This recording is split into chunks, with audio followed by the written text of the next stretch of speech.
What's up, guys? So if you didn't catch my previous video, I'm actually walking you through step by step in 1 hour how to create your own personal, professional looking music website. Okay, so if you're running around now submitting tracks to people and trying to open the door to creating, relationships in the licensing business, but you have no personal website and you think that would help add to your credibility and your first impression, which, spoiler alert, it does.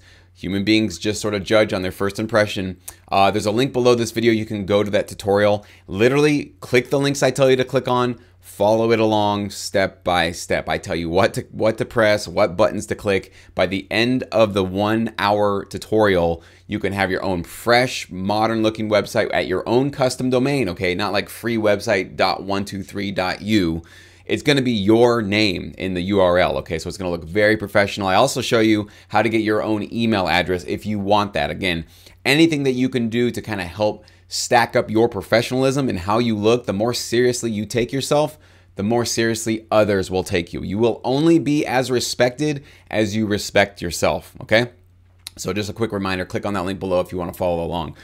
But for this video, I want to touch on something that has come up occasionally, not too often, but when people are considering getting into music licensing and they want to make music their full-time job because they're passionate about it, okay? And you're watching this, you're probably most passionate about music than anything else in your life. It's your number one love. It's your number one craft that you are just hopelessly addicted to. You just, no matter what happens, you're going to be making music, right?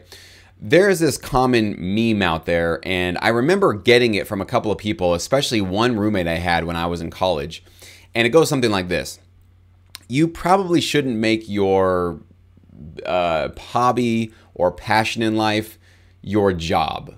You shouldn't be like mixing those two things together. Like you might be really excited about, baking cakes or cupcakes or something like that. But if you really love it, you should probably separate it from your work world. Like you should just go get a job that maybe you're not excited about, but you definitely don't want to mix these two worlds, because when you do that, you might actually start to not enjoy your craft as much, your passion as much, what you love doing. Like if you love baking cakes and then you go become a baker at at a grocery store or something, you're going to start not liking baking cakes anymore because you're just going to be doing it every single day.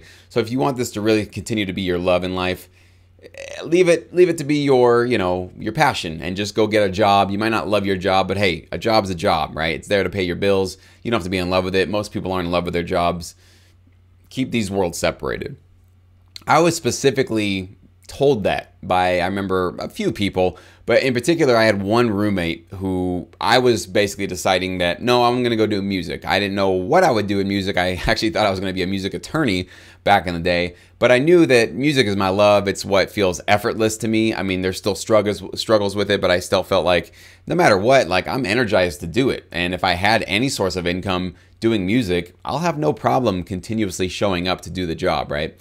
And this roommate was telling me, no, you don't really want to do that because you're eventually going to not love it as much, and then you're going to resent the thing that you used to enjoy.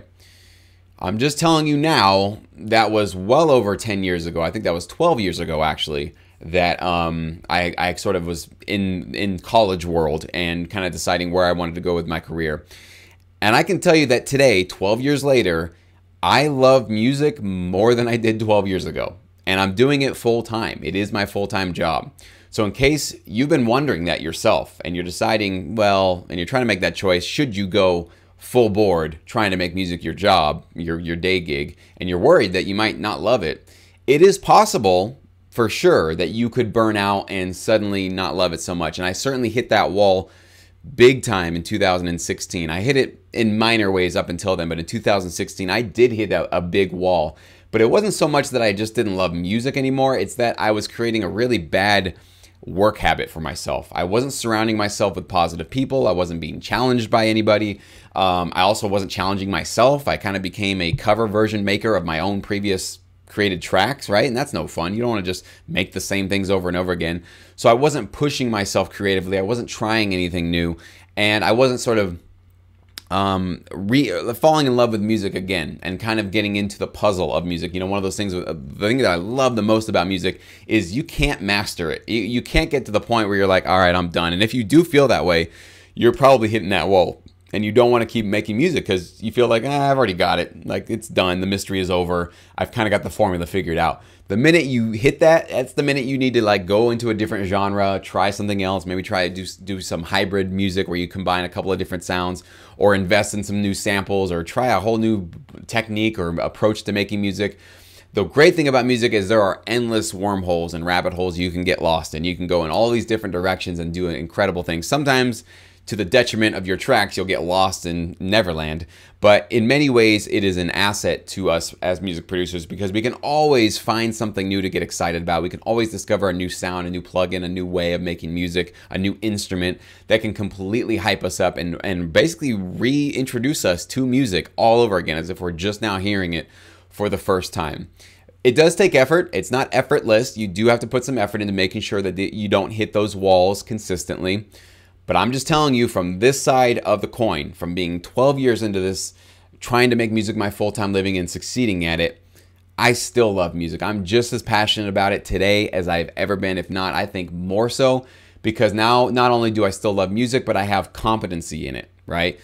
12 years ago, I was stabbing in the dark. I tried to make this kind of a song, this kind of a song. I had bands. I was working with artists. I was just trying to chase my tail, figure out something to get me off the ground and get me established as a producer. None of it was working until I found music licensing. So now that I have steady income, a place, a niche, a role, people need me, they need my music, right? It feels so much more rewarding, even though I still love making music, but now not only am I just making music because I love making music, but it's like, no, my business partner needs this. Like, people need me. They actually need my music. And you can actually find that for yourself, that the further you get into this business, you become an integral part of teams, of collaborators, of networks, of creative people that need to get stuff done in order to serve a client, get a track into a TV show, into a movie, into a commercial. And so you just have that extra element of satisfaction that not only did you get the track done and compose a really cool track that you love, but you serve the needs of somebody who really, really needed your music and was counting on you. Okay, so that even feels more rewarding that you're part of a sort of a team, right? You're a part of a team now that can actually help get the job done. So I just wanted to provide that insight to you if you are in that sort of mode right now, thinking about whether or not you might be ruining your passion of music by making it your job. No, absolutely not. It might take some effort, and of course, there is a big difference between the amateurs and the professionals. Professionals have to keep showing up to work even if they don't feel like it, even if you're not inspired that day. If your library or your supervisor or people you're collaborating with are depending on you, you better get inspired. You better figure out a way to get your butt into your studio and make that music. So that is the difference between professionals and amateurs. Amateurs, yeah, you can continue loving music and then go play video games when you don't feel like it, or just go watch TV or whatever. You don't have to keep up with a consistent production schedule to be professional. You can be just having fun and enjoying music, and I applaud you if that's the path you want to go in, and if it works for you, go for it. But you can still be true to your music, true to your passion, and love it with music licensing, with a full-time income coming through to your bank account. Absolutely possible.